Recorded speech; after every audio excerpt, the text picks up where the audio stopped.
गिबियावनो बयखौबो आंनि गोसो गोरबोनिफ्राय खुलुमनाय जासिहरबाय रायजो राजानिसिम दिनै जोंहा मेहेरगोनां फिल्म प्रडाक्शननिफ्राय दिहुनजानो गोनां बर'नि थै सावथुना दिनै रिलिज जासिगोन बेनि थाखायनो आं सानो रायजो राजा नोंथांमोना गासिबो बर'नि सावथुनखौहाय माने जोंनि हारिनि सावथुनखौहाय बयबो सापर्ट होफैदों माने हेफाजाब होफैदों होमबासो जोंनि हारिनि गासिबो सावथुना गोजौ फारसे जौगालांगोन बेनि थाखायनो आं रायजो राजाफोरखौ नायफैनो थाखाय आङो गुरै खावलायहरनाय जादों आरो आं बेयावहाय मेन रलावनो दंफैयो माबायदि जागोन बेखौथ' दा आङो बोरै खोन्थाबावनो नायबासो माने पाब्लिकफोरनि माने बिसोरजोंसो मिथिनो मोनगोन बिसोरनि खुगानिफ्राय खिन्थु आङो आंनि फिल्मखौथ' जों बयबो मोजां मोनखायो नालाय गाव गावनिखौथ' बयबो माने बाख्नायखायो आङो बिराद मोजां जागोन बायदि मोनदों आरो आंबो बिराद एक्साइटेड जानानै दङ मानोना जेनेबा फुल स्क्रिप्टखौ आंबो मोजाङै मिथियाखै मानोना बे सावथुनाव आङो एसेल'सो गादों आरो नाथाय एसेल' गादोंबाबो स्ट्रं आरो केरेक्टारा ओमफ्राय बेखौ आंबो बिराद एक्साइटेड जानानै दङ ओमफ्राय बे फिल्मखौ नायनो जे एथ'बां बुरजा मानसि फैदों आं बेखौ नुनानै ओरैबायदि मोजां मोनदों आरो गोजोननाय मोनदों आरो गोसोखौ नोंथाङा मा रल लादों आङो बेयाव माने बिमानि रल लादों ओमफ्राय माने प्रडिउसारनि फिसालानि आरो बिनि बिमानि रल लादों आरो आङो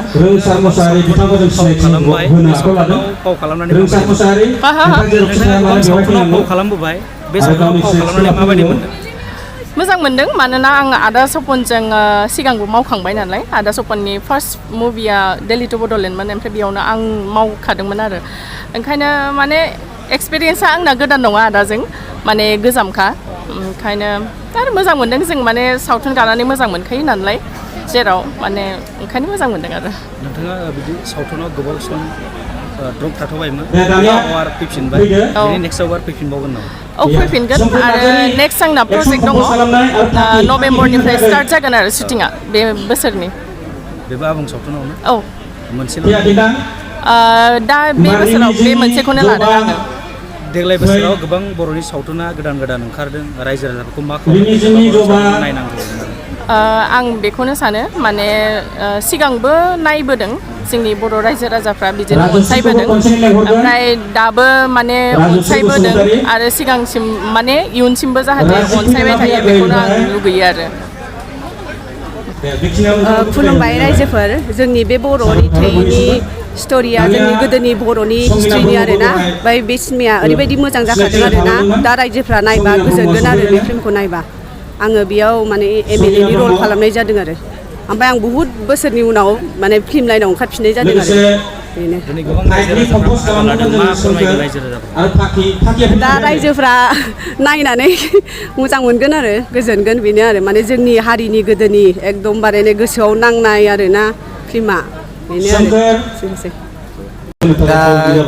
जोबोद गोजोनथावनि खौराङा बेनो नेनानै थाबाय थानाय सावथुनखौ दिनै रिलिज खालामनो आखायाव लानाय जाबाय जोबोद मोजांनि खौरां आं आसा खालामो गासिबो बिथांमोनहा नायनानै मोजां मोनगोन आरो सापर्ट खालामगोनखौ आं मिजिंथियो आं बेखौ आङो दा होनोबा मेन लिडआवनो आंनि माबाया माबायदि जादों नोंथांनि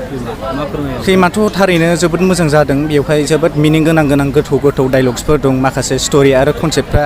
आदा सपननि लिरनायाव जोबोद मोजां जादों आरो गासिबो नोंथाङा गोबां सावथुन गाबोबाय बेनिफ्राय औ बेनिफ्राय स्क्रिप्टखौ बुंनो थाङोबा बिराद इउनिक आं दिनैसिम खालामबोदोंब्लाबो नैबेयाव साबसिन मोनदों आङो एसे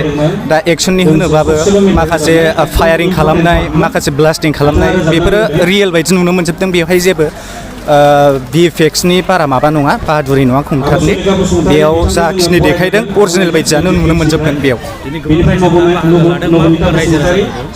औ गोबां बाहागो लादों गासिबो पाब्लिकफोराबो जोबोद सापर्ट होदों साइडनिफोरा फैनानै मोनसे हारिनि थाखाय जोबोद मोजां आरो बे गुबुन जायगायावबो देखायगोन देखायनाया जायगा दाथ' आं होनजोबनो रोंला बबे जायगायाव देखायनो थाखाय औ आं दाथ' बेखौनो गासिबो नायफै बे फिल्मखौ गासिबो सापर्ट खालामफै नोंथांमोननि सापर्ट खालामनायावसो जोंनि इन्डास्ट्रियाबो जौगालांनो हायो नोंथांमोननि सापर्ट गैयाबा जोंबो दावगालांनो हानाय नङा आं बेखौनो होनो सानो बुरजाय गाजा गोमजायै बरायबावसिगोन बेखिनियावनो साबायखर बावनानै दे नोंथांमोना थांनो हासिगोन